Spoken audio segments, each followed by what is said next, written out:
Hi everyone, आजचं मी मॉर्निंगचं माझं routine तुमच्यासोबत शेअर करते। सकाळी 7 वाजताच आमच्याकडे पाणी येतं। मुलं आजारी आहेत आणि सध्या पावसाचं वातावरण आहे, त्यामुळे पाणी गरम करूनच आम्ही पितो। आणि त्यानंतर हा मावशीकडून आणलेले कढीपत्त्याचे 3 रोपं तात्पुरतं मी रात्री इथे पाण्यातच ठेवलं होतं त्यांना, आणि आज मला ते कुंडीत ट्रान्सफर करायचे। सकाळी सकाळी इथे पहा मी मटकी, हुलगे आणि चणे म्हणजेच हरभरे आपले आणि वाटाणे सगळं एकत्र भिजत घातलं, म्हणजे एक एक करून त्याचे कालवण करता येईल। आणि त्यानंतर नाश्त्याच्या तयारीत लागले। आज नाश्त्यामध्ये तसं तर काही फारसे स्पेशल नव्हतं, पण आम्हा सर्वांना आवडणारा पदार्थ तो म्हणजे शिळ्या चपात्यांचा भुगा।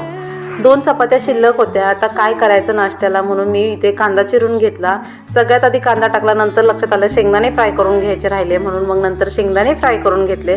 कढीपत्ता टाकला, कांदा फ्राय करून घेतला, जिरी मोहरीची फोडणी दिली होती आणि नंतर मिरची मी चपातीसोबतच मिक्सरमधून फिरवून घेतली होती। अशा प्रकारे माझा आजचा नाश्ता तयार आहे। मस्त चिवड्यासोबत गार्निश